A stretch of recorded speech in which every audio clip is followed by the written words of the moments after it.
Welcome to the Miracle Hour podcast, where you can experience the life-changing message of healing, freedom, blessing, and salvation.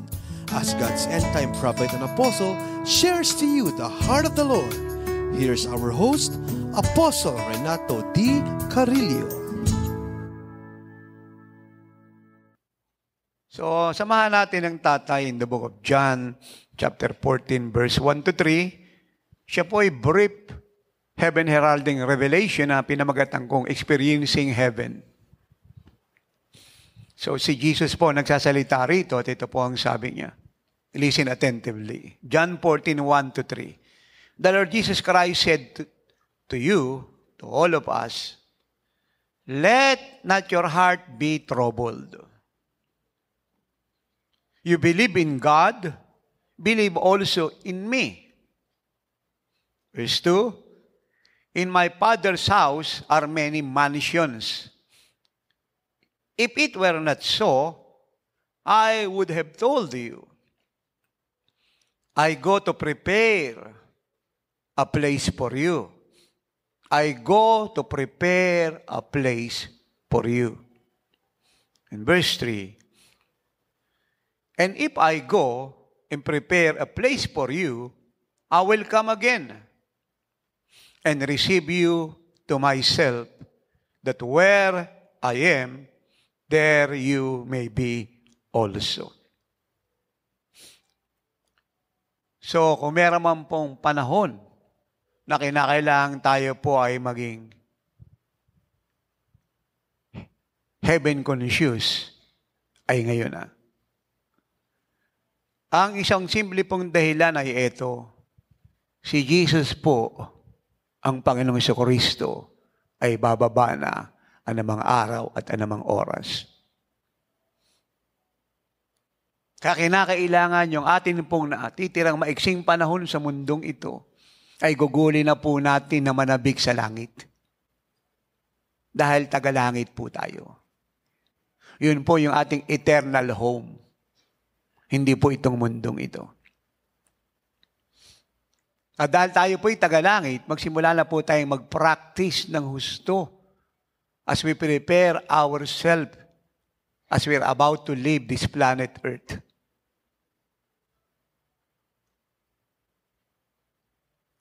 Ng buhay ng isang tagalangit. Meron pa po tayong maiksing panahon to train ourselves how to live in the kingdom of God.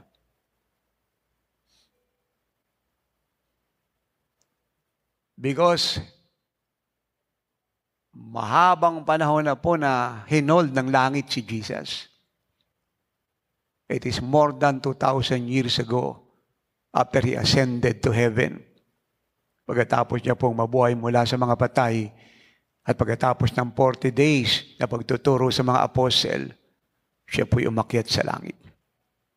He was there for more than 2,000 years ago. Mahaba na po yung mahigit 2,000 taon. And the time has come for Jesus to return.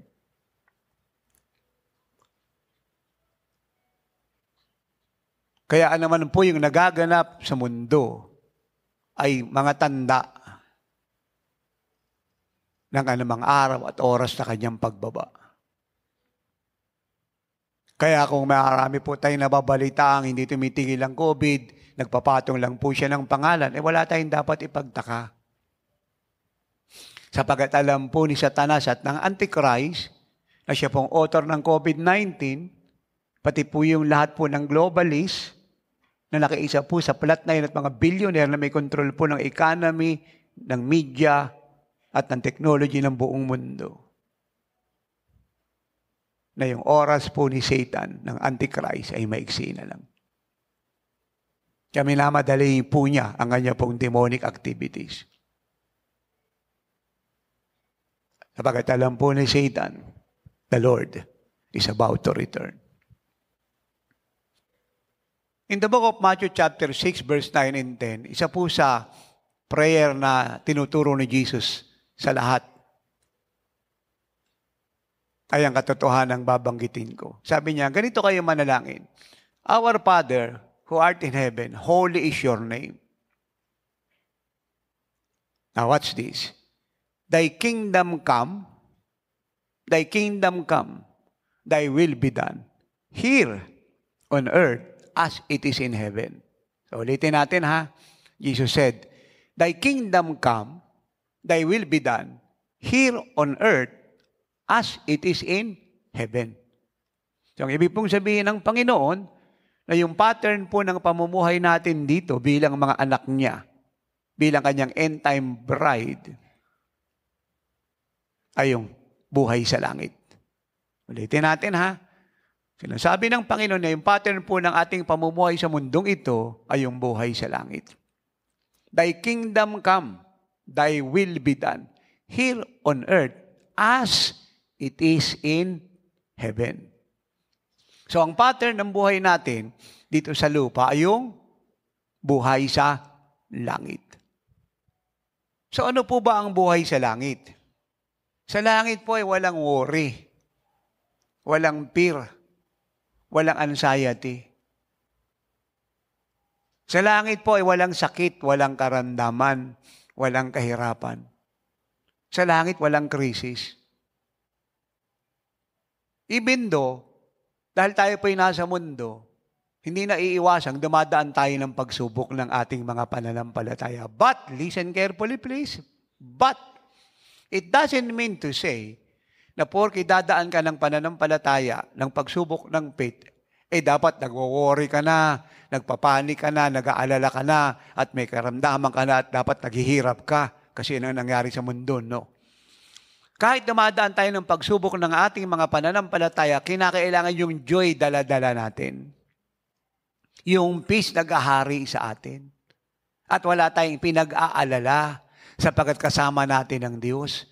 At hindi pa si Satanas nanggugulo yung tagumpay natin, matagal nang nakatala sa langit. At yung karamdaman na tinapon ng dyablo, hindi para sa atin yun, doon yun sa mga sumusuway at wala kay Kristo na dapat nating iligtas lahat.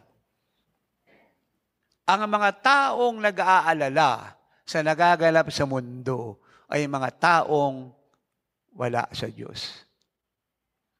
Pero pag nasa Diyos ka, tinawag ang bishop at pastor, chairman ng Moving Coalition, anak ng Diyos, at sinasabi mong na kay Kristo ka, then kailangang maintindihan mo, wala kang dahilan para mag-alala. Sapagkat lahat ng proteksyon mula sa Diyos ay ibibigay niya sa iyo at lahat ng Kanya ay iyo mula sa buhay niya at lahat ng laman ng Kanyang kaharian.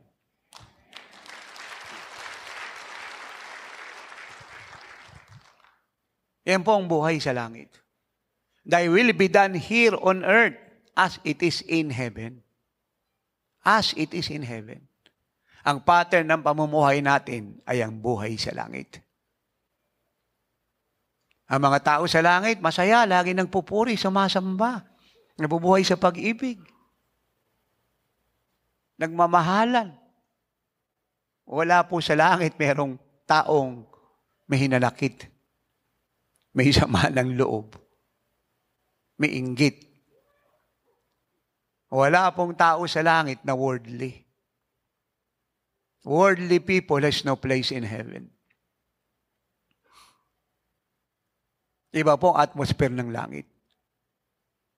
At yan po yung atmosphere na dala-dala natin dito sa mundo. Yun yung pagkakaiba natin sa ating mga kababayan at taga-ibang bansa, kahit mayaman ang bansa nila. Ang atmosphere na dala nila ay atmosphere ng mundo. Tayo ay atmosphere ng langit. Sapagkat si Kristo ay sama sa atin. Ang ating pagiging mamamayan according to Philippians 3:20-21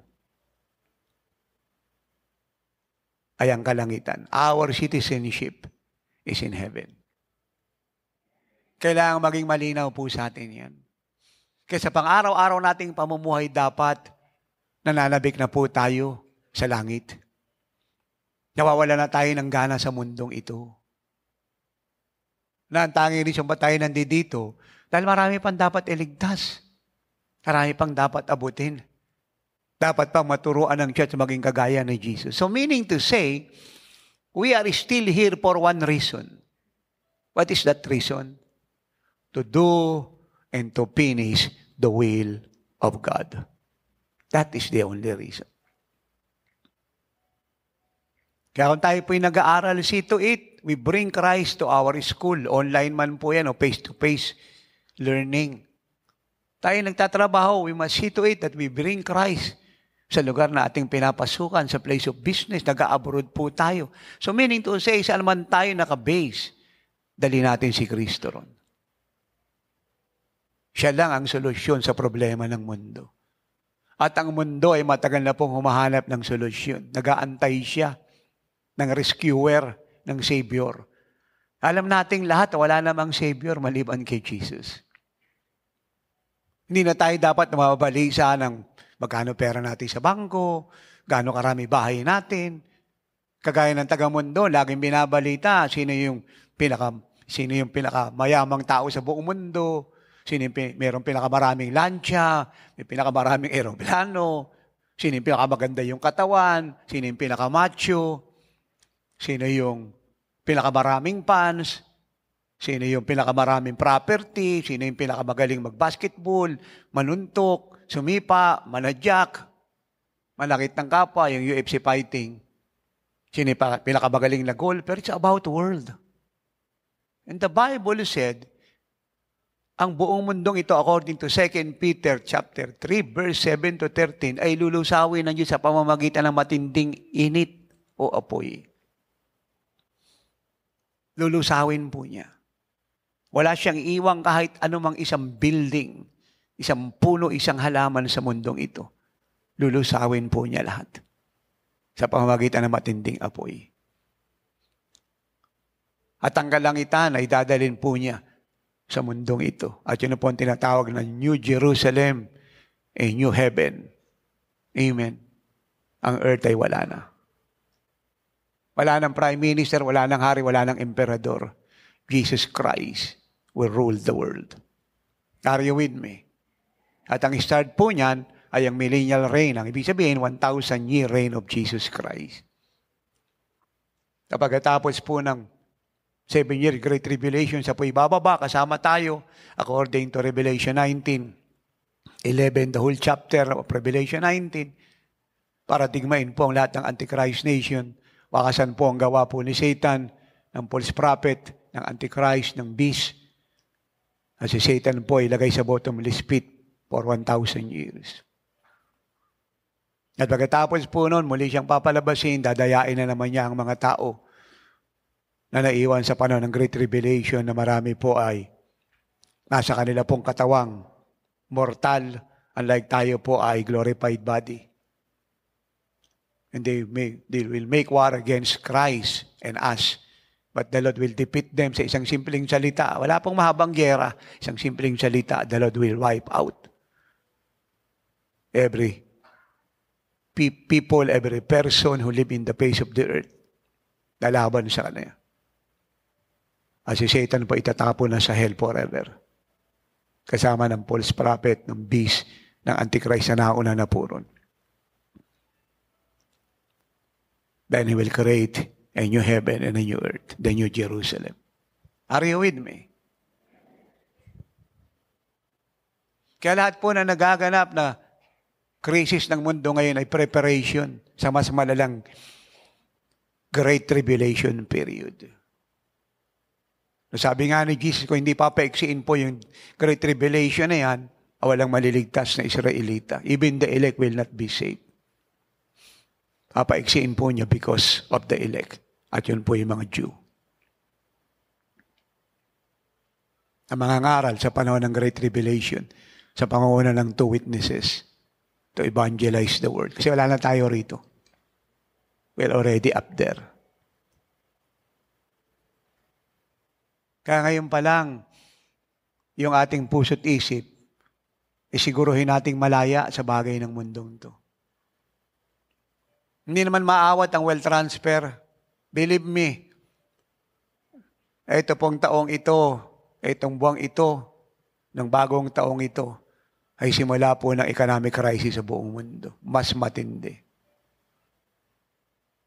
Marami kong gustong sabihin sa inyo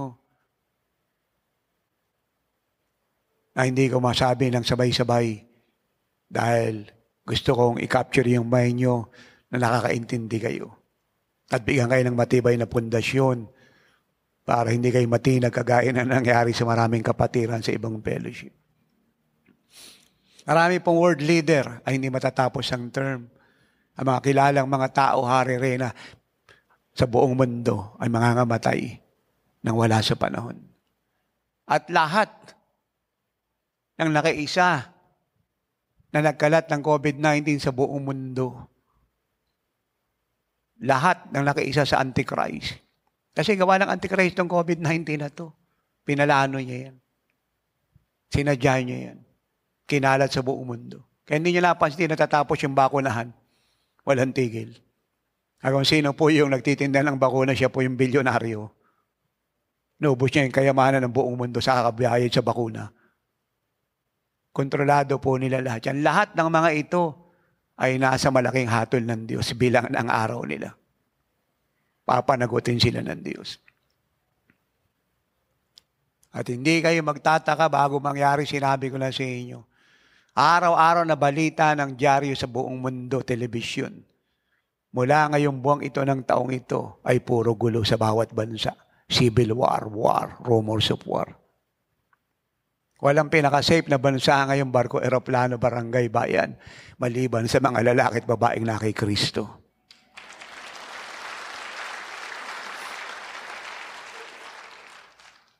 Kaya madaliin na natin ang pag-abot ng ating mga kababayan.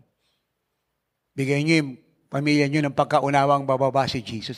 Unawa niyo sa kanila kung bakit may COVID, sino may gawa nito. At sino yung magliligtas sa kanila. And of course, there is only one Savior. And His name is Jesus Christ. Pag-pray natin ang gusto ang ating mga barangay, i-dedicate sa Lord, balutan ng dugo ng Panginoon, ihingi ng tawad yung kasalanan ng ating barangay, ng ating pamilya. Maliwanagan ng maliwanag yung ating mga mahal sa buhay, nakakatanda, nakakabata, pati maliliit natin mga apo, bigyan ng pagkaunawa sa isang bagay na madali nilang maintindihan. Naalis tayo sa mundong ito. Kasi kung di tayo mananabig sa langit, very dangerous. Ano pang gagawin mo sa lupa? Si Jesus ang may sabi, I have already prepared a place for you. His kingdom was prepared for us before we were saved. Kaya lahat po nang napunta kay Kristo nauna nang umuwi, lahat sila ay nandoon na sa langit. Ini-enjoy na yung mga mansyon nila. Yung mga gantimpala nila. Tuloy-tuloy kaagad sa langit ang sino man na uuwi, na mauuna bago mag-rapture. Tuloy-tuloy sa langit. At kung wala ka naman kay Kristo, tuloy-tuloy ka sa impyerno. Hindi ka naalis doon habang panahon. Now, let me give you something that you must not forget. Tatay, paano natin malalaman kung gaano kalaki yung wrath o fury ni Satan to destroy humanity? As the Lord have said in John 10:10, the thief, that is the devil, came but to steal, to kill, and to destroy. So, gaano kalaki yung galit niya at puot at may tiingwa sa akin ng buong mundo? Simple lang po explanation. Tingnan niyo yung COVID. Papahinga lang ng ilang buwan, yan na naman, mas malala. Dahil naka-organize po si Satan. At alam po natin kung gaano karaming milyon-milyon ang nangamatay dahil sa COVID. Hindi lang po sa COVID, maging sa injection. Hindi naman binabalita talaga na marami pong network yan. Pero alam naman ng buong mundo na maraming namatay sa bakuna. Alam po ng marami yan. Buong mundo alam yan. At isa nga reason niya kung bakit marami ayaw pa bakuna. Kasi nabalitaan nila, kamag-anak nila namatay. Hindi naman po sinasabi ng marami, hindi naman binabalita. Yung nga ang tanong ng marami, ba't di binabalita? Pero totoo naman talaga yun.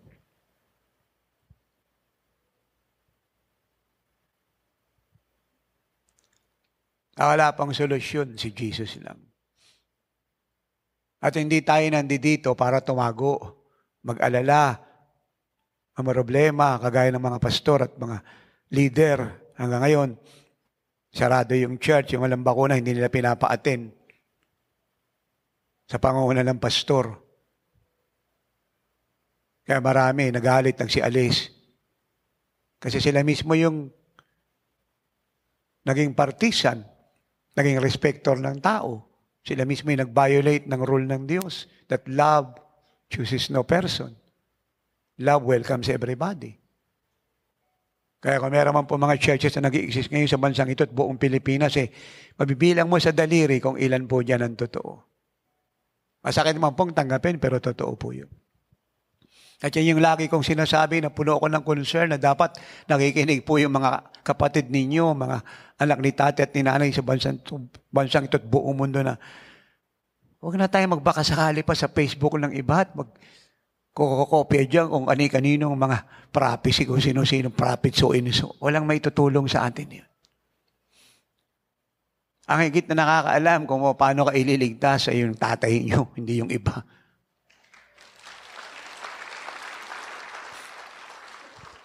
At kung ang church sa buong mundo ay nangangailangan ng apostol, sa inyo na nga ang apostol eh. Ano pa kailangan ninyo?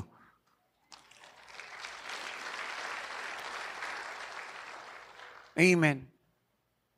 Ako, ang prayer ko, araw-araw, mula ngayon na ibaba sa inyong revelation, manabik na po kayo sa langit. Maging maingat po tayo na pag tayo napagpala ng gusto, baka mahok pa po yung puso natin at mabound pa yan sa pera at material na bagay.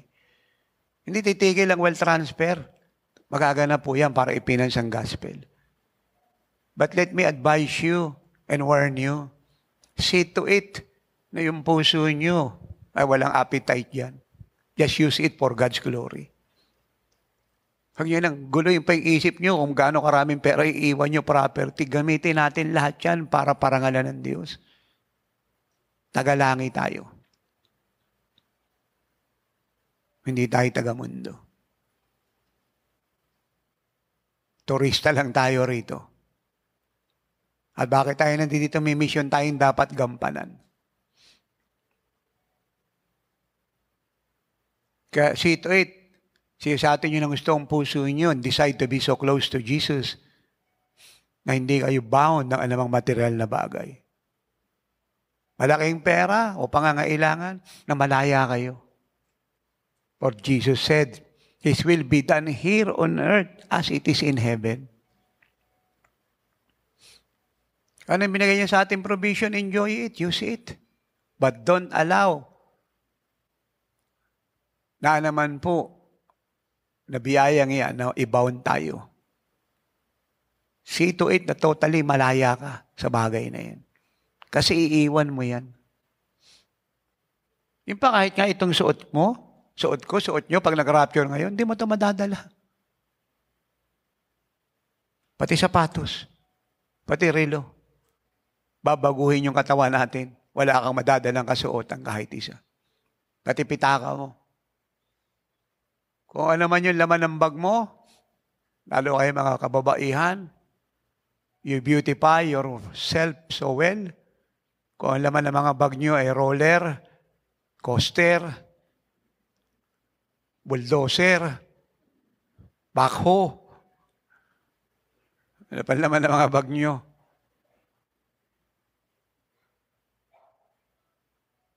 Yung purifier, dryer, iiwan nyo lahat yan. So, huwag nyo pong kakalimutan to. Kaya magpakalalim kayo sa communion sa Lord. Huwag nyo siyang gawing alternative lang, kagaya ng marami ng pagproblema, lalim manalangin, iyak ng iyak. Pag wala ng problema, si Jesus, secondary na lang. Hindi tayo nakikipag-usap kay Jesus at sa Diyos dahil may problema tayo.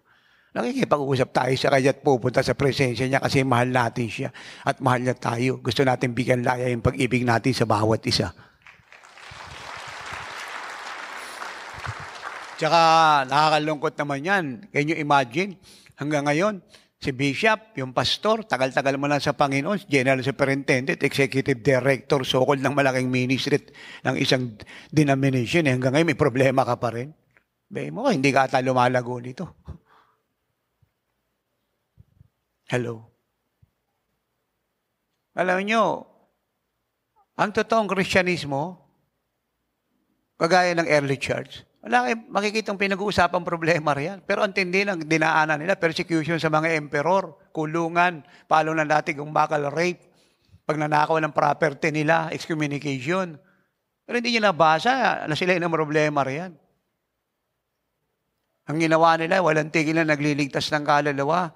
Yung mga ari-arian nila inilagay sa paan ng mga apostol para ibigay sa nangangailangan. And they evangelize the world, they Christianize the world. Why? Because they believe what Jesus said. Na siya'y muling babalik.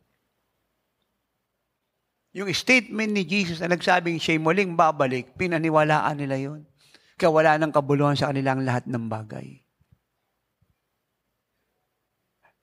How much more sa panahon natin ngayon, lahat ng tanda ng dyan na.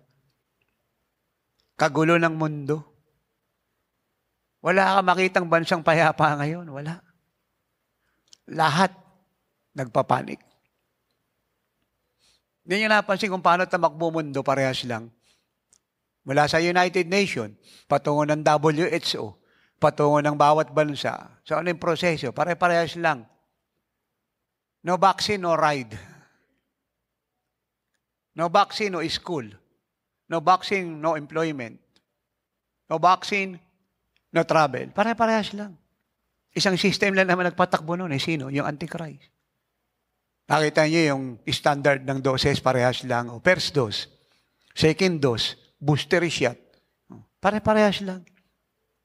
Yung quarantine protocol, pare-parehas lang. Saan na naman yung author, yung Diablo dinaan sa Antichrist.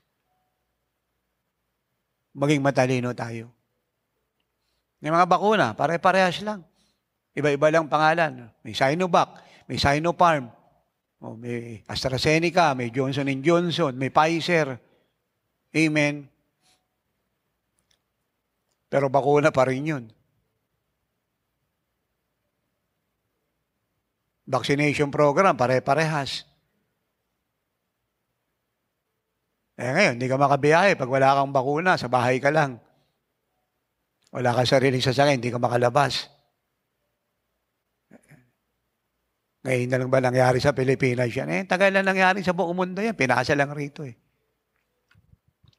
Yung rally sa buong mundo, nagrarally mga tao sa Amerika laban sa vaccination mandate ni US President Joe Biden, talo siya sa Korte Suprema. Sa France, ganun din. Sa Spain, Germany, Europe. Dito lang sa Pilipinas, yung mga Pilipino hindi nagrarally. Pero almost yung nagaganap dito, parehas lang nagaganap sa ibang bansa. Sila na may nagpatakbo Antichrist. Hello? Bago ka makabiyahe ngayon, kailangan may vaccination card ka. Dapat mayroon kang, quarantine card. Hindi lang dito sa Bureau of Quarantine, hindi may acceptance ng WHO bago ka makalabas ng bansa. Di pagbabalik mo, quarantine ka kahit wala kang COVID. Pare-parehas lang yung system. Kasi sila naman ang nagpatakbo. Are you with me? Social distancing, may pagkakaiba ba yung social distancing? Pare-parehas lang sa buong mundo. Ang pagkakaiba lang ngayon, yung kulay ng mask, iba-iba, pero lahat nakamas. Pag hindi ka nakamas ngayon, parang hindi ka tao Totoo po yun. Parang ngayon, gusto mong evaluate kung sino tao yung nakamas. Pag hindi nakamas yun, unggo yun. Hindi tao yun. Sino sa inyo makakapunta ng mall kahit may vaccination card ka nang hindi ka magmamas? Wala. Kahit palengke, kahit talipapa, kahit divisoria lang yan.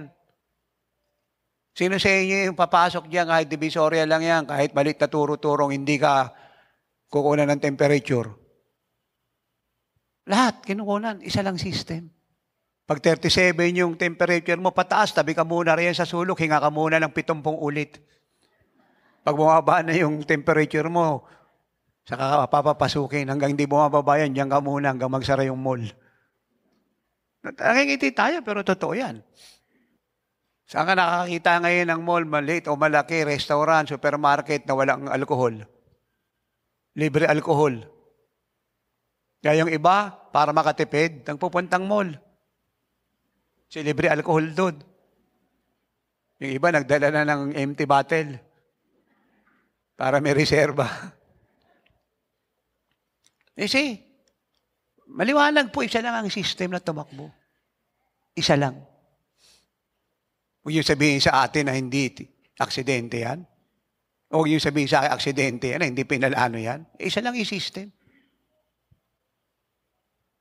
Anong sabi ng United Nations na nakalipas na taon na sila po'y nagkaroon ng General Assembly na sa 2030, dapat ang buong mundo ay isang government na lang. Matagal na yung 2030.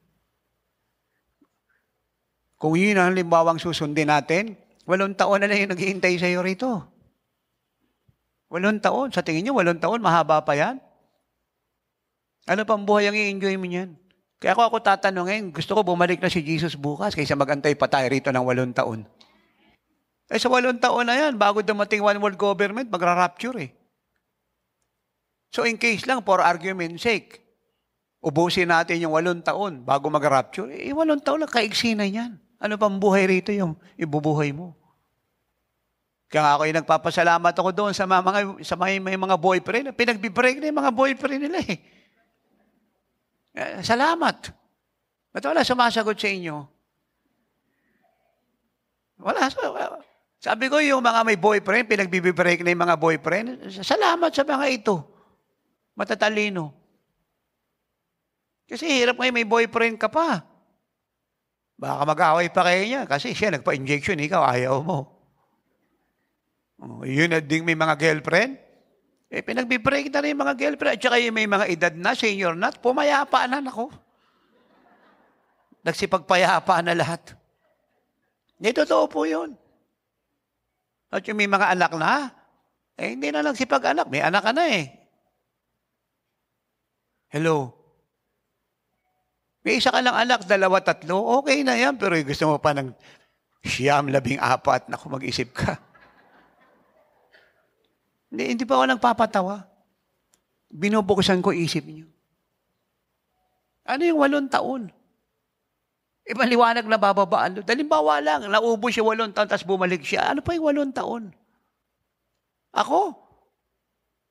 Hindi ko po alam. Pero ako yung naniniwala ako, hindi na tayo abot dito ng 8 taon.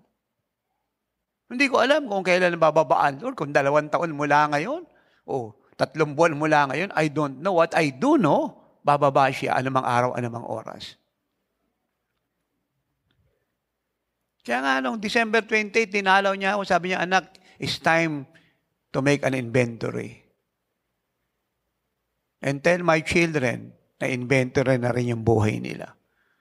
So, simplified ko lang yung ibig sabihin ng Lord, Yung sinabi niya sa akin to make an inventory, sinasabi ng Lord sa akin, aalis na tayo sa mundo ito. Tingnan mo na anak, yung mga dapat mo pang gawin, tapusin yung dapat tapusin, ituro ang dapat ituro. Magkaroon ka ng evaluation. Sinasabi niya, ang purpose ng inventory kasi paalis tayo. Para nag-abroad yan eh. Di ba, tinawag siya, sumakay ng barko, either siya kapitan o second mate o chief engineer o oiler o chef o steward. Hindi ba? Bago siya sumakay, anong ginagawa niya? Chine-check yung gamit niya. Is that correct? Sagutin niyo ako. Bago siya sumakay, anong ginagawa? Chine-check yung document niya. Is that correct?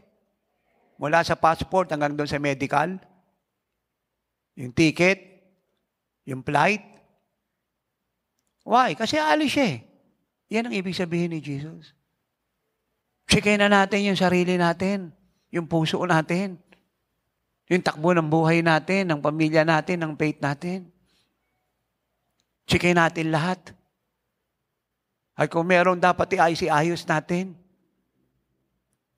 Kung maganda yung ating ginagawa, ituloy natin. Pero ang bottom line ng Lord, siguruhin natin na yung puso natin hindi bilanggo ng bagay ng mundong ito. Kasi aalis ka na nga. Kailangan ko bang ulit-ulitin na maraming ulit? Kahit isang sentimo ng pera mo, kay anong currency yan, wala kang madadala kahit isa. Yung face mask mo, hindi mo naman magagamit yan. Iiwan mo lahat yan. Kaya ngayon, kung meron kang sinusuot na magaganda, gamitin mo na. Huwag mo lang itago dyan. Isuot mo lang isuot. Enjoy mo na yung sarili mo. Dapat kang kumain ng maayos. Kumain ka na ng gusto. Huwag ka ng tipid. At higit sa lahat ako, mapabilang ka na roon sa mga pinagpala ng Diyos according to Malakay 3:8-2. Ba't hindi ka makaring salitang, ito pinagpala, ito magnanakaw ng ikaputandog. Ito po yun. Listen to what Jesus have said. Please listen. Bulay-bulayin niyo po ito ng maraming ulit. Sabi niya, let not your heart be troubled. Introduction po niya sa Tagalog, huwag niyong payakin yung puso niyo yung magulumihanan. Magulumihanan about what? About the things of the world. The cares of life in this world. Ano po yung proof na yun pong ibig sabihin ni Jesus? Let me show you the scripture. Si Jesus po yung sasagot. Luke 21. Siya po yung sasagot. Ito po sabi niya. Verse 34. But take heed to yourselves, lest your hearts be weighed down with carousing, drunkenness, and cares of this life. Ayan, cares of this life. Usapin at pangangailangan ng buhay sa mundong to. And that day, capital letter D, it means the rapture of the church, come on your unexpectedly. Kung naiwan ka, it means the great tribulation. Kung ikaw ay makakasama, it means the rapture of the church. Are you with me? Huwag daw po magalumihanan yung puso natin patungkol sa pangangailangan. Isusuot, iipunin, titiran, kakainin. Because life is more important than clothing, than food. Are you with me?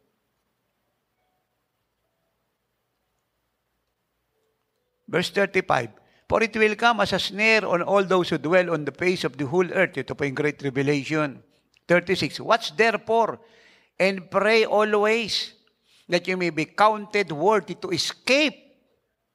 Yung great tribulation period, hindi ka makasama riyan, to escape all these things that will come to pass and to stand before the Son of Man. Kasi imbis na tayo raw po yung mag-aalala sa pangangailangan, mga problema sa iinimin, titiran, isusuot, mapapangasawa, pera, malaki o maliit. Ang gawin daw po natin, magbantay. Ano yung babantayan natin? Yung kaluluwa natin. Kaluluwa ng pamilya natin. Kaluluwa ng mga kababayan natin, ng bansa natin. Yung pagbaba ni Jesus. Are you with me? Yung nagaganap na event sa buong mundo na nagtuturo na yung panahon natin dito, paiksi na ng paiksi. Are you with me? Watch therefore and pray always. Kaysa mag-alala raw po tayo, lagi tayong manalangin. Especially si Satan po in these last days. Lahat ng paraang ginagawa niya para yung puso't isip po natin, yung mga anak ng Diyos sa buong mundo, ano man yung denomination pinupunta niya at inaatinan, ang goal ng diablo, alisin ang puso't isip natin sa pagbaba ni Jesus. I-deceive ang church upang nang sa gano'n, huwag siyang makapag-prepare sa pagbaba ni Jesus. At huwag niyang magawa ang tungkulin niya na magligtas ng kaluluwa. Yun po yung tactic ni Satan ngayon. Binobomba niya yung mind ng mga anak ng Diyos para maging doubter, sumuway, mag-alala, at makalimutan niya si Jesus na bababa. Are you with me? Naintindihan niyo po ako?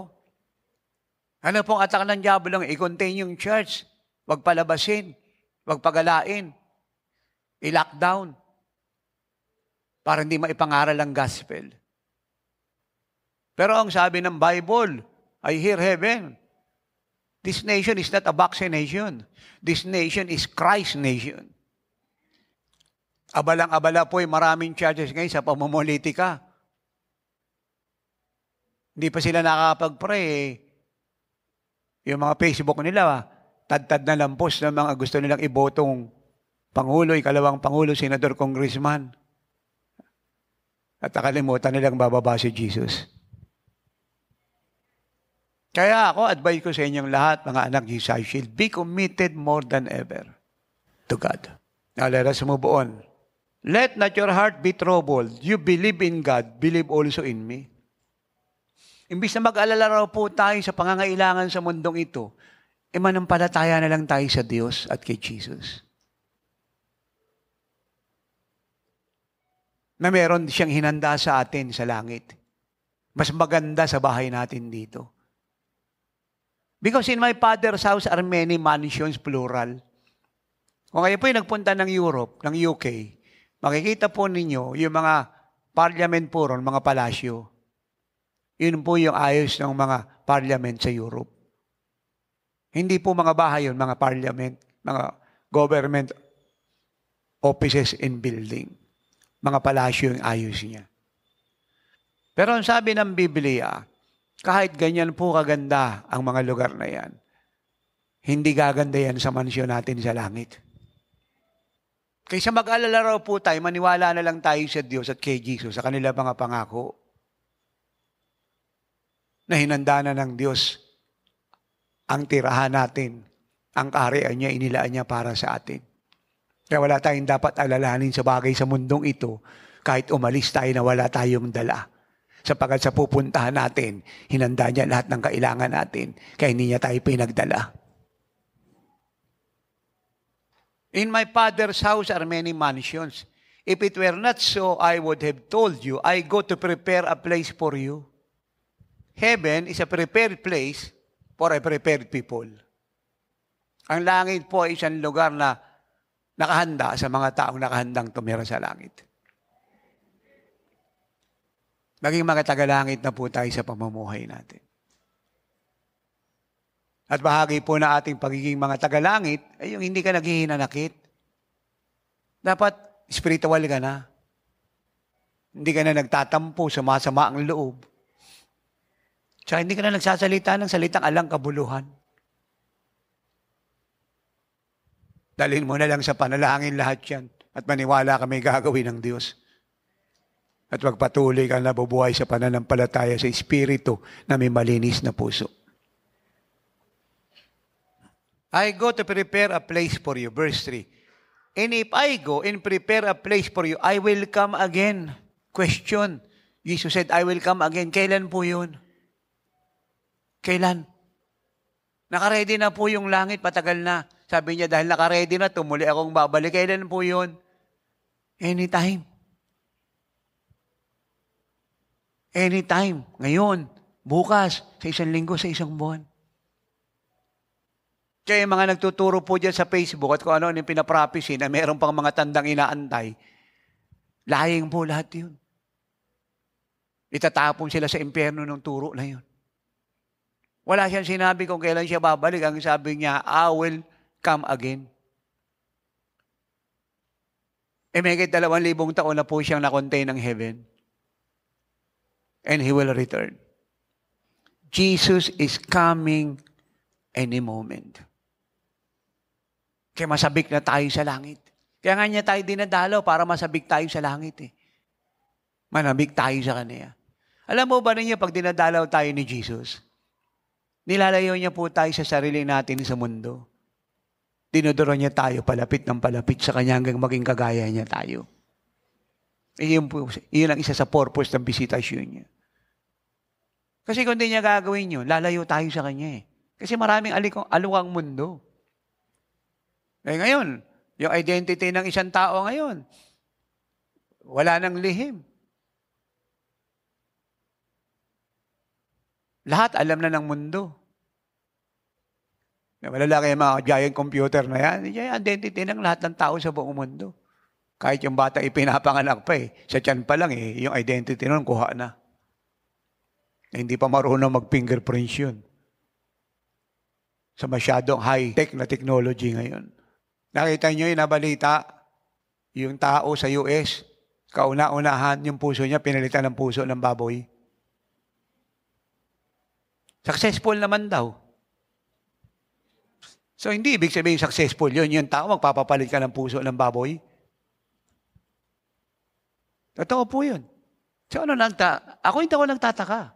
Pag nababasa ko yan, Anong sabi ko, Lord? Aalis na kami rito. In fact, hindi ito na ituro ng marami. Pero alam niyo, totoo, kagaya lang sabi ko kanina, kung bakit ganun po ang early church sa leadership ng mga apostle. Kasi, they believe Jesus will return. Kasi alam nila hindi nagsisinungaling si Jesus. And Peter attests to the truth. Now watch this. Acts 3 verse 21. Please and listen. Si Peter po nagsasalita. Para mas maging malinaw, simulan po natin ang verse 19 ng Acts 3. Ito po sabi ni Peter, repent, therefore, and be converted, that your sins may be blotted out, so that times of refreshing may come from the presence of the Lord. Kasi nasabi ni Peter, na upang maranasan niyo yung refreshing, restoration, at yung mga kasalanan ninyo yung mga wala, yung kailangan ninyong magsisi at ma-convert. Eh nga yung, they must be born again. Now, at ang reason, ito ang sabi niya, verse 20, additional reason. And that He may send Jesus, ayan. And that He may send Jesus, Christ who was preached to you before, whom heaven must receive until the times of restoration of all things which God has spoken by the mouth of all His holy prophets since the world began. Whom heaven must receive until the times of restoration of all things. Hindi ba, nung si Jesus po'y nag-ascend, heaven receive Jesus? Tama po ba yun? So hanggang ngayon, nandun siya, tama. Of course, sasalangit si Jesus. Wala doon sa simbahan. Lalong wala sa Davao. Kay Davao City yan, kay Davao de Orient, Davao Oriental yan, Davao del Sur yan. Wala siya ron. Saan sa magagaling si Jesus? Sa panahon ng rapture, sabihin natin lahat, hindi sa Davao. Saan manggagaling? Sa langit. Bakit sa langit? Eh, doon siya umakyat eh. Kaya doon din siya manggagaling sa pagbaba. So rito malinaw. Sinasabi ni Peter, the time will come when all things was being restored according to the mouth of the holy prophets who prophesied before the world were created or before the world began. So when the time of restoration is fully come, the Father will send Jesus back. At kailan po yun? Ito na po ang panahon. Kaya nga sinasabi ko sa inyo, ginamit ko yung term na we are the rapture generation.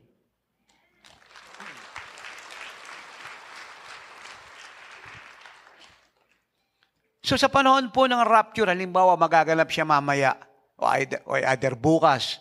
Kasi wala nakakalam kung anong araw, anumang oras. Ang alam natin, ito na ang panahon ng pagbaba ng Lord. Ako mismo, narinig ko, sinabi niya sa akin, September 7, last year. Sinabi ko sa inyo, dinalaw niya ako 2 oras kalahati. Sabi niya, Son, I am descending. Di ba, kinuwento ko nga sa inyo, nung nakita siya na Stephen sa langit, in Acts 7:55 pababa, before Stephen take his last breath, ang Lord nakaupo sa trono niya, katabi ng God the Father, at ang glory ng Diyos and God, the Holy Spirit, is filling the throne. So, doon yung Trinity. Nakaupo siya ron. So sa kanyon ko, nung mag-appear ang Lord sa akin at pinakita niya sa akin yung kalagayan niya sa langit, hindi siya nakaupo, nakatayo na siya. Alam, sabi niya, Son, nakatayo na siya. Anumang oras, bababa ako. Make my people ready. That was September 7, 2021. December 28, out of town kami ni nanay para kumuha ng ilang araw na pahinga pero hindi rin nakapagpahinga. Eh syempre, 22 event yung ginawa ko ng December last year. 31 days lang meron yung December pero 22 meetings yung ginawa ko. Hindi pa kasama yung January to November, noong December lang, 22 meetings. Eh kita niyo yung katawan yan? Sino gumawa nun? Ako lang. Naintindihan po niyo yun. Then the Lord said, Son, make an inventory. Kaya kita nyo, Nung pumasok tong taong ito, takbo tayong dwelling place. Tinignan ng lahat. Pinakuha lahat ng dinonate sa Jesus Shield. Tinignan lahat ng property ibinigay sa ministry, mga chapter na dagdag, ilan yung mga nabuksan, ilan yung nag-iimbita sa akin here in abroad. Ano yung mga biniling gamit, ano yung pera ng ministry, meron ba tayong pera sa bangko, naubos lahat sa kakaligtas ng kaluluwa. So, the best I can, I'll make an inventory. Kasi nga, aalis na tayo rito eh. Nakita ko at naintindihan na ayaw ng Lord na aalis tayo rito, hindi tayo naka-ready. Gusto niya lahat nakaayos. Especially yung tungkuling inatang niya sa atin. Kapag nasa bahay kami ni Nana, hindi man kami umaalis. Nalibang nagsawa na ako doon sa kinakain ko araw-araw. At naghahanap naman yung tiyan ko na ibang pagkain na para kahit paano makakuha ako ng lakas sa dami ng trabaho. Saka lang kami lumalabas, pero pagkakain, umuwi kami kaagad. E pagka walang ganon, kahit nasa bahay kami, tuloy yung inventory. Lahat ng gamit inaayos. Chine-check lahat ng dapat checkin. Yung teaching, yung revelation, yung mga chapter, yung takbo ng gawain, yung full-time, yung mga nag-volunteer, yung mga bibiling gamit, dapat tapusin. Napakarami. So, hindi po natatapos. So, dami nang dapat gawin. Pero nagsisimula na tayo in obedience to Jesus. Are you with me? Taas po yung dalawang kamay ng kausap ko dito.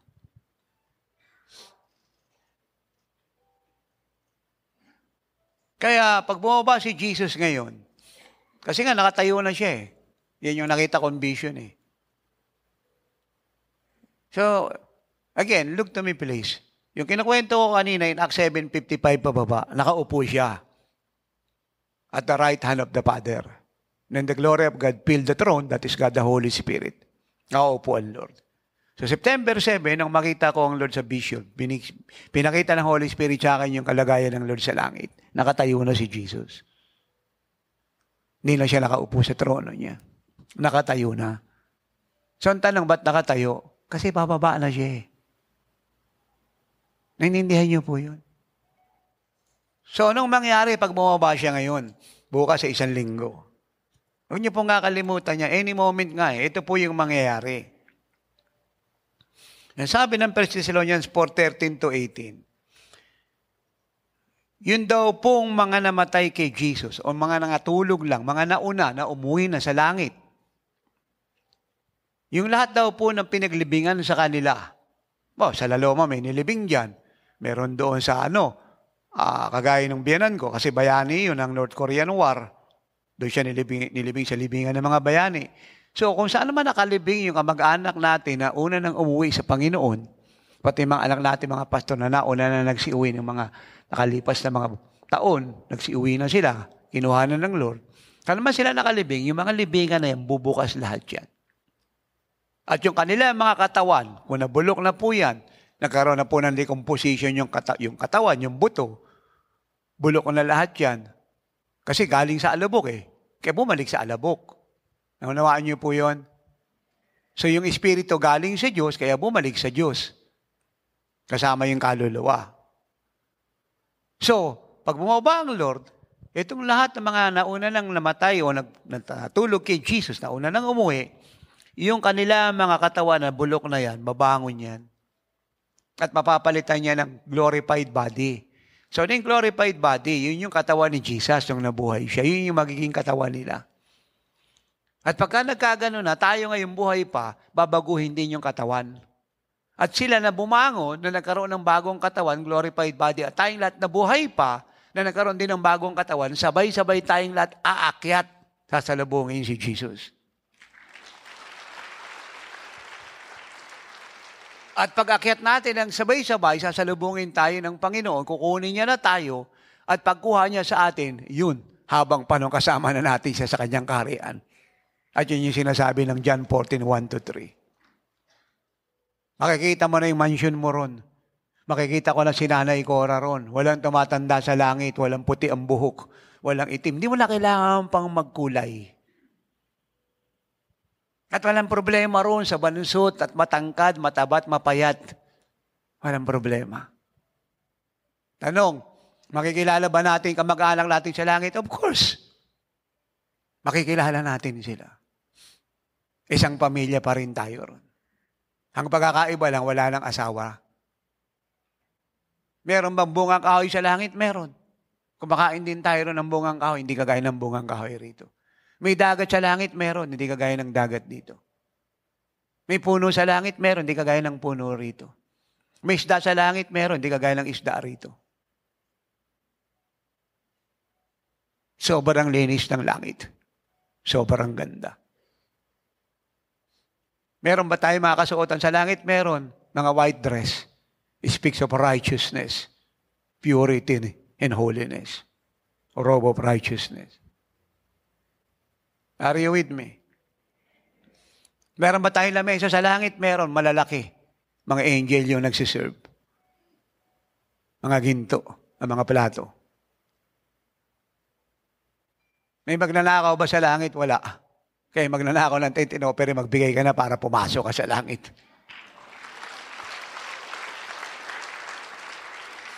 Naintindihan niyo po yun? So, paano mangyayari po yung resurrection ng mga dead? In a twinkling of an eye. Anong isabihin ng in a twinkling of an eye? Simple na lang po paliwanag ko, ayaw na natin gumamit ng mga theological term kasi sakit lang ng ulo yun eh. Ganito na lang po natin ilagay. Ano yung twinkling of an eye, tatay? Hindi ka pa tapos kumarap, bumaba na si Jesus. Ganun po siya kabilis. It is more quicker and faster than the flash of light. Di ba biglang kumukulog, bigla na lang sumagitsit yung kulog, kidlat, nagulat ka na lang. So almost ganyan po ang rapture. Hindi ka pa tapos kumurap, andyan na ang Lord. Marinig ba ng unbeliever yung trumpet ng mga angels, ng archangel? Hindi. Sino makakarinig tayo? Wala silang naintindihan. Pag nag-rapture ngayon, yung mga nakasakay sa aeroplano, mawawala. Halimbawa, yung piloto, taga-oras ng himala, na-rapture siya, magkakaras yung aeroplano. Kasi walang pilot. Ako hindi naman, Christian yung pilot, nakasakay tayo ron. Halimbawa si tatay, biglang bumiyahe ng Liberia, West Africa. Biglang nag-rapture haba ako'y nasa aeroplano. Magugulat yung mga tao, wala na ako roon sa upuan. Naiwan na lang kasuotan ko yung mga gamit ko. Wala na ako. Sa jeep, ganun din. Sa tricycle, sa bus. So, pwede kayong tamawa rito. Halimbawa lang, merong pastor na magpapabakuna. Bigla nag-rapture. So, nagulat yung magbabakuna, bigla siyang nawala. Totoo po yun. At noong time pa naman, isasaksak na yung bakuna, biglang nawala. Tatay, ligtas din ba yun magpapabakuna? Malinis puso niya eh. Ang kaligtasan, wala nga sa bakuna eh. Nasa relasyon mo sa Lord. At kung bakit siya nagpapabakuna, hindi natin alam. Pero hindi mo pwedeng sabihin, hindi siya ligtas kasi nagpabakuna siya. Hindi niyo po ako. At hindi rin naman tamang sabihin ng marami na yung hindi bakunado, hindi rin ligtas. Wala nga ang kaligtasan kung may bakuna ka o wala eh. Ang kaligtasan ka na kay Kristo eh.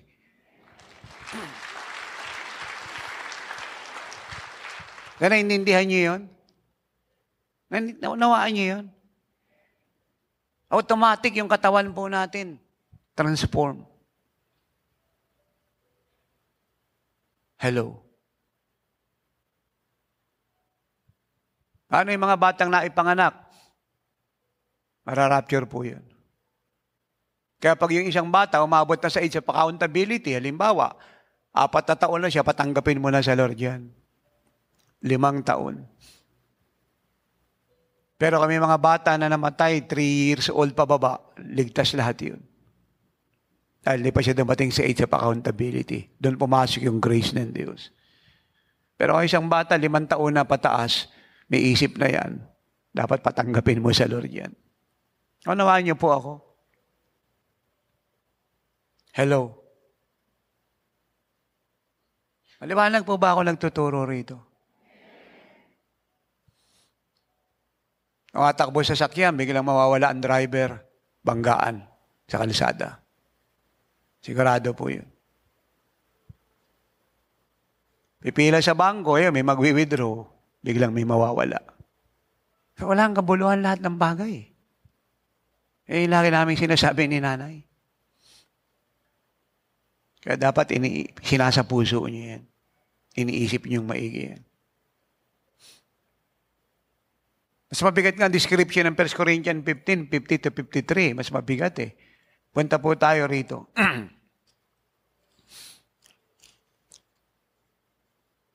Bulay-bulayan niyo po yung mga chapter at verses na yan. Yan po yung patungkol sa rapture. Ewan sabi rito sa 1 Corinthians 50 to 53. Now this I say, brethren, that flesh and blood cannot inherit the kingdom of God.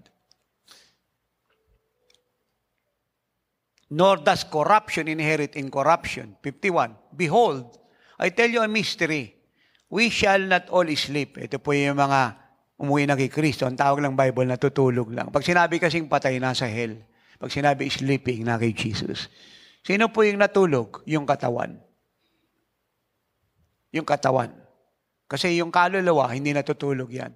Kaya marami pong kulto nagtuturo ng soul is sleep, yung kaluluwa na natutulog. Hindi po galing sa Diyos yung teaching na yung galing kay Satanas yun. Walang kalulawang natutulog. Ang natulog katawan. Yung kaluluwa, either nasa impyerno ka o nasa langit ka. Ganun siya kasimple. Behold, I tell you a mystery, we shall not all sleep, but we shall all be changed. Watch this. In a moment,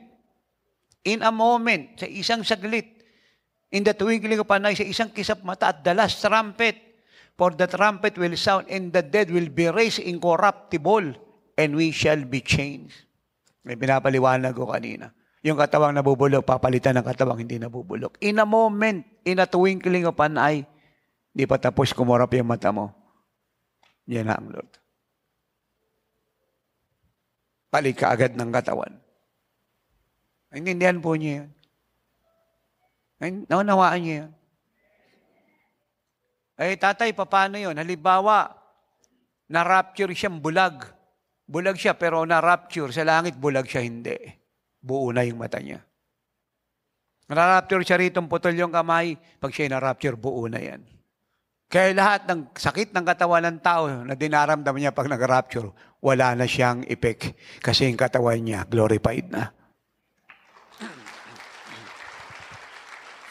Now, 1 John 3:1-3. Please learn, ha? Pag-aralan niyo itong maigi, marami pa tayo ituturo sa inyo sa susunod. 1 John 3, unang hawaan, kabanata 3. Oh my God.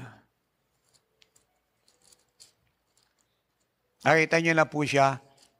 Naku, wala naman kayong dalang Bible, huwag na kayo maghanap. Kasi maghahanap pa kayo, mapapagod kayo.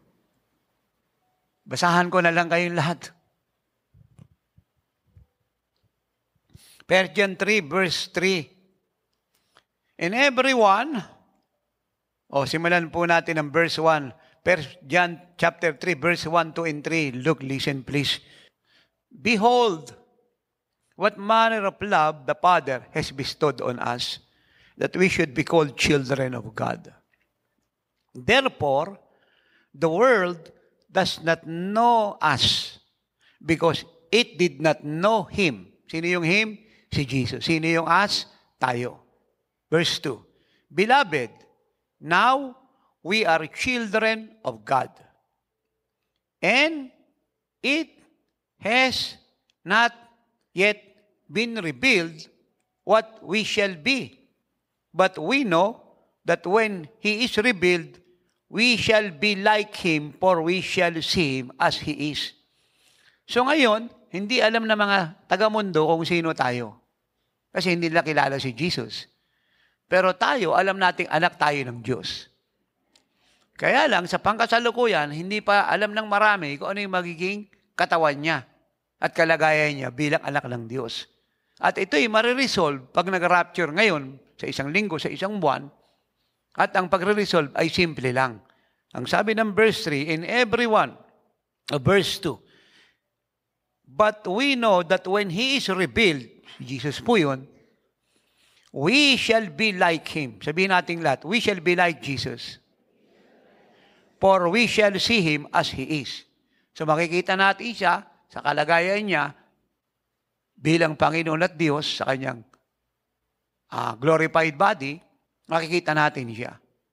At pag nakita natin siya, at yung ngayong rapture of the church, kung ano yung nakita niyong katawan niya, yun ang magiging katawan natin. Parehas. Naunawaan niyo po ako. At ang panawagan sa verse 3 ito, and everyone who has this hope in Christ purifies himself just as He is pure. So para ma-rapture daw po tayo ng maliwanag at ng maayos, dapat malinis tayo kung paano si Jesus ay malinis. Ang ibig sabihin, walang kasalanan kahit konti. Kaya pagka ikaw ay nasaktan, magpatawad ka agad. Amen? At bago mo breaking yung boyfriend mo, patawarin mo na muna. Pati girlfriend mo, hindi pa ako nagpapatawa. Kung ano yung kasalanang nagawa mo bago ka tumulog, siguruhin mong pinagsisihan mo. Sapagat walang kasalanang tinatanggap sa langit. Ang kagandahan kasi, pag hiningi mo ng tawad, ano man yung kasalanang ginawa mo, yung dugo ng Panginoon ay sapat na upang hugasan niyan.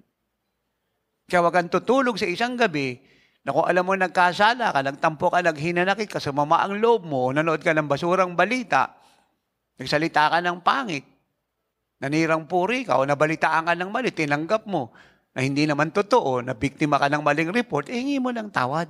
Huwag mong payagang hindi ka humingi ng tawad. At pag humingi ka na ng tawad ng buong puso, maniwala kang pinatawad ka niya, matulog ang mahimbing.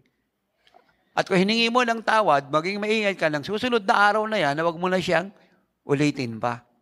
Dahil pag dumating yung araw ng rapture na ikaw ay nagkakasala at nabubuhay pa dyan kahit alam mong mali, mapanganib.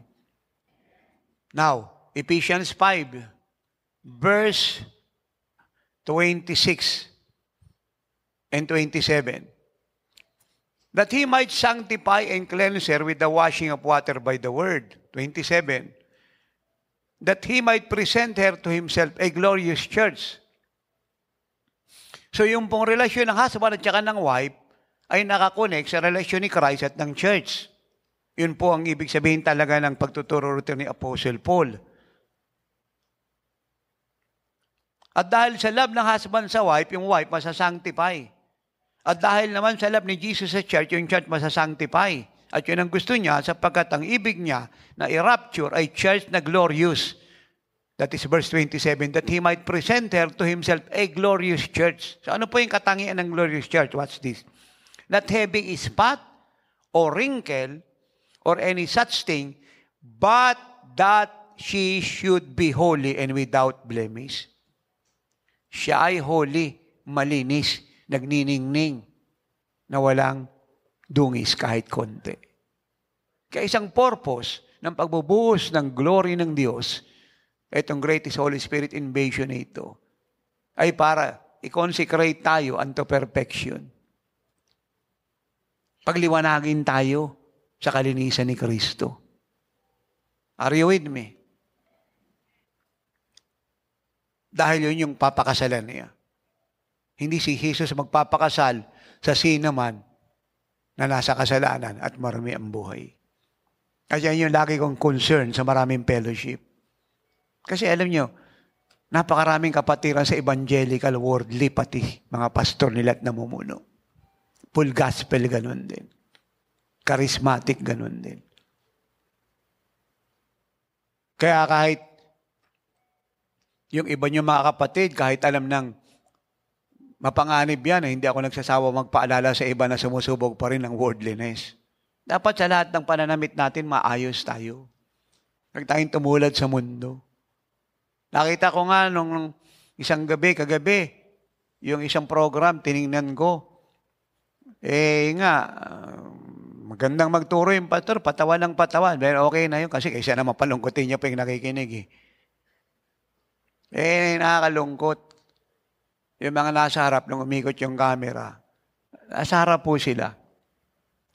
Kinunan niya nung hindi pa po dumadating yung pandemic. Tabi-tabi yung mga tao.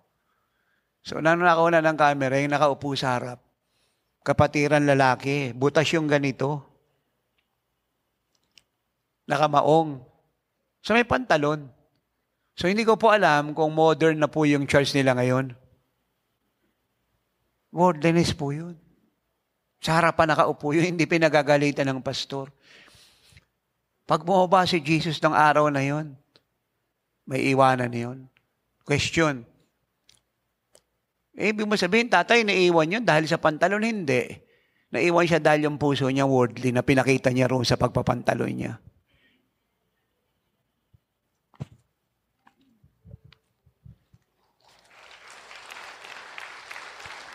Kasi kung yung puso nun malinis at matuwid, hindi siya magsusuot ng ganon. Tapos inikot yung camera, si sister naman. Hindi rin papasok sa langit yun kung nag-rapture ng oras na yan.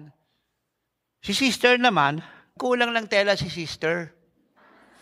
So siya isip-isip ko, ba't nagpapakirap si sister? Kasi nga baka makita yung balon-balunan ni sister. Kasi kulang yung tela eh. Sabi ko nga kay nanay, bigyan mo nga ng tela yan. Mission of love natin yan kasi service ng church yun. Hindi pinagagalitan ng pastor. Are you with me? So, tatay, di ba kaligtasan wala doon sa kulang si sister ng tela? Tama. Pero ibig sabihin, yung puso ni sister kulang ng pag-ibig at pagsunod sa pinakita niya ron sa ayos niya. At ito, ako'y nagpapaalala.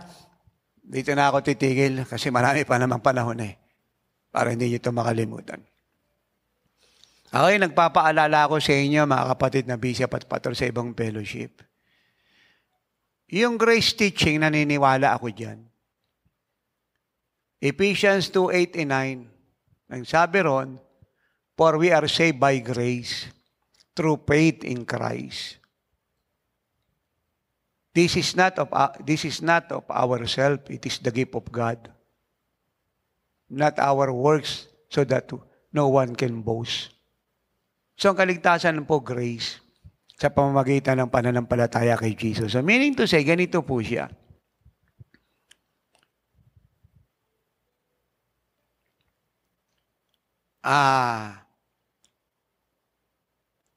Faith in Christ, faith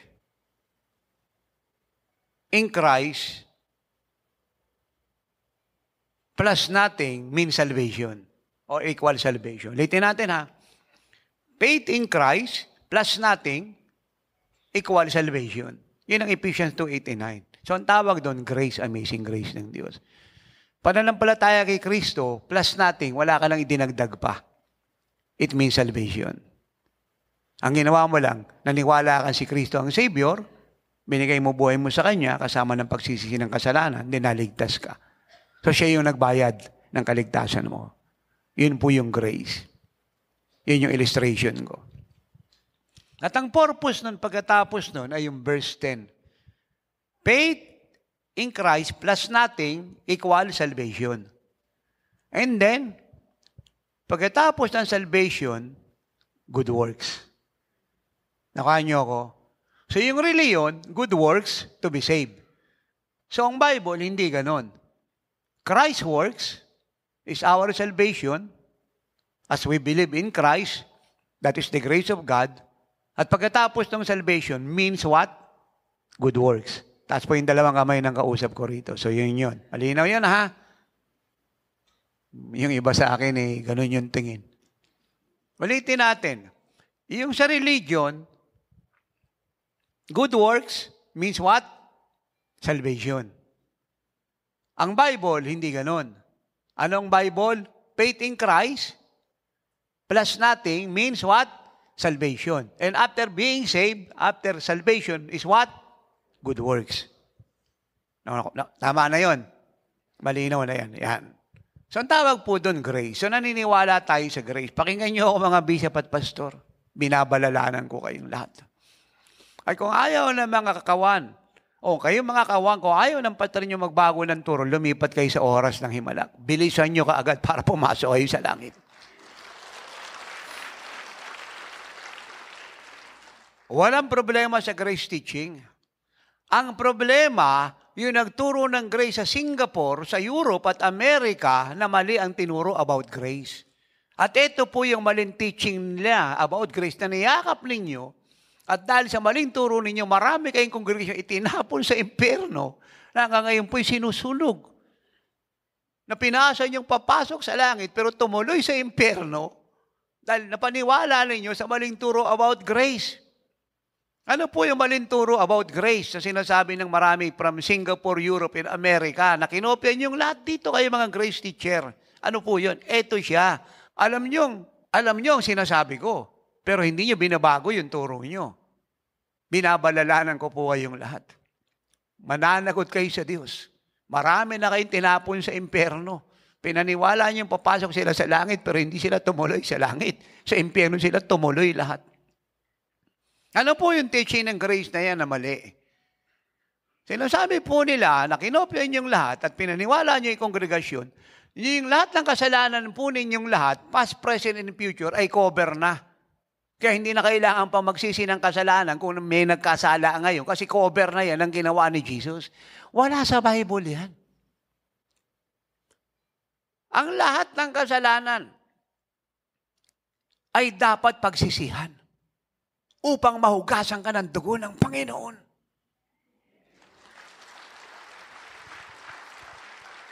At yun ang sabi ng Persian 1:9. Kung ipapahayag mo, pastor, yung kasalanan mo ng maling grace teaching na tinuro mo, siya'y tapat at banal na patatawarin ka. So meaning to say, para ma-absorb mo yung kapatawaran ng God the Father sa pamamagitan ni Jesus Christ, ay dapat mong aminin, nagkasala ka.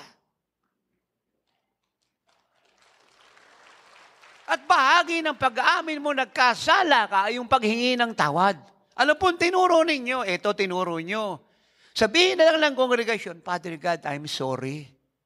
Walang repentance doon. Kung totoo sinasabi nyo, sana naligtas si Judas. Kasi si Judas, nalungkot, pero hindi pumasok sa langit kasi nalungkot lang siyang mali ang ginawa niya, pero hindi siya nagsisi ng kasalanan niya. Ay kung bakit naligtas si Pedro, kahit mas malala ang ginawa niya kay Judas, kasi si Judas minsan lang binenta si Jesus, si Peter 3 ulit dininay ang Lord, pero pumasok si Peter sa langit. Sapagkat si Peter hindi lang nalungkot, nagsisi ng kasalanan.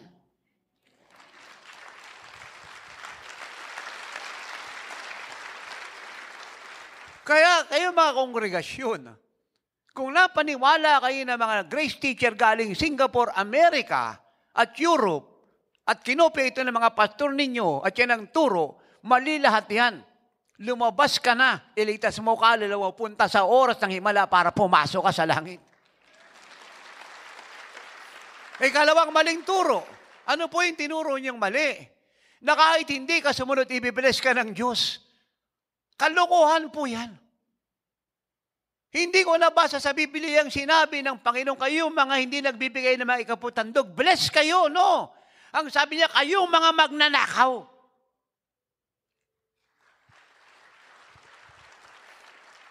At kung totoo yung teaching nyo, ligtas na naman si Judas. Kahit hindi sumunod. Hello? Are you with me? At si Mary Magdalene, hindi na kinakailangan magbago ng buhay. Para mapagpala at maging flaming revivalist.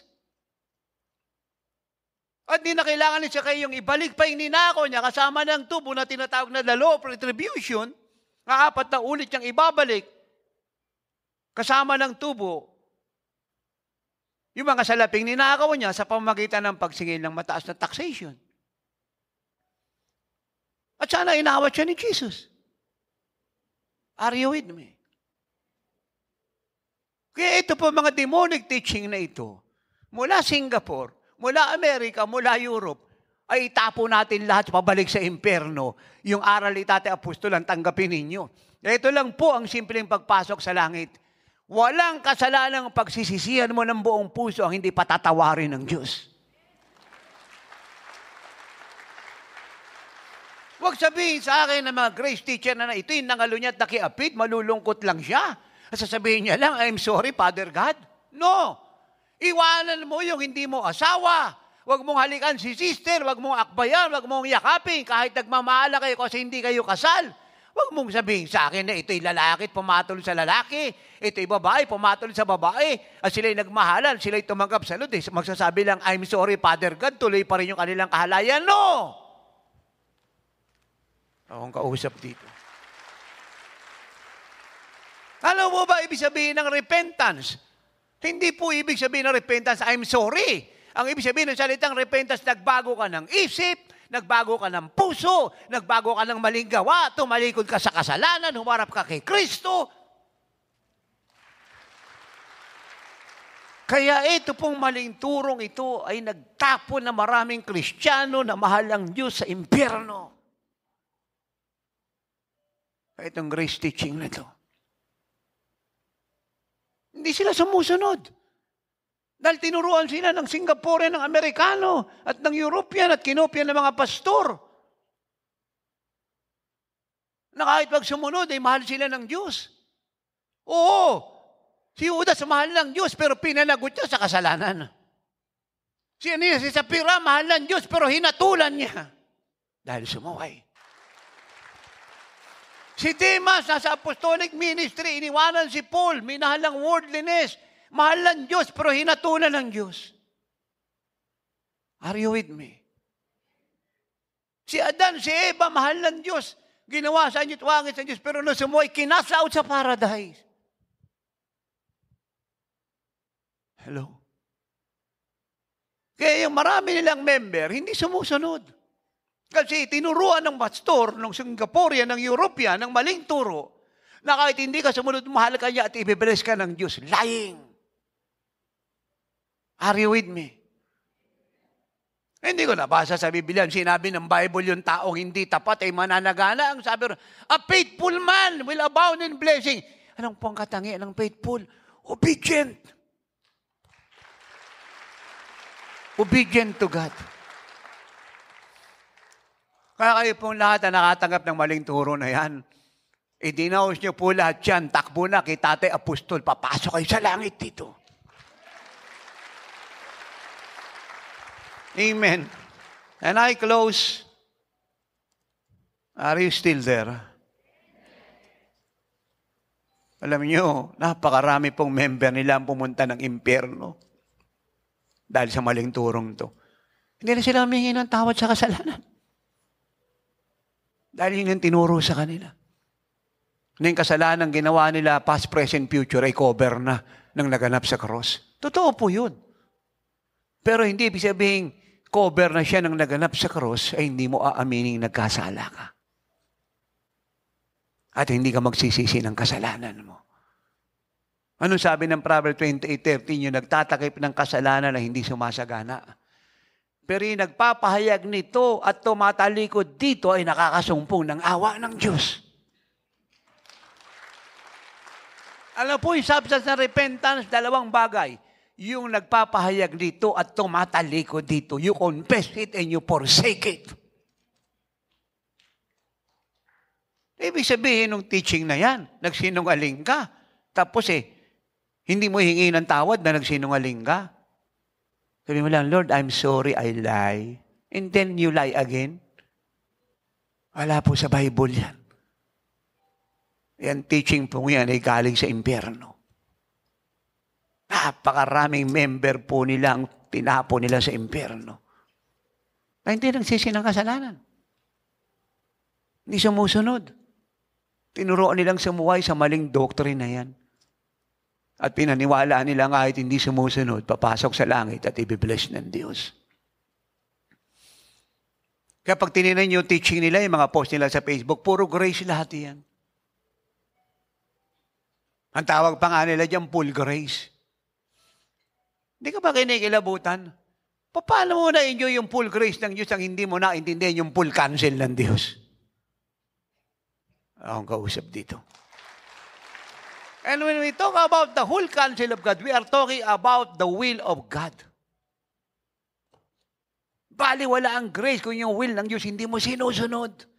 At kung bakit ka binigyan ng Diyos ng grasya, isa lang ang reason for you to do the will of the Father, not to disobey the will of God, but to do the will of God. Ang kausap dito. Kaya mag-pray po tayo na itong teaching na ito makarating sa lahat. And I close John 14:1-3. Let not your heart be troubled, Jesus said. You believe in God, believe also in me.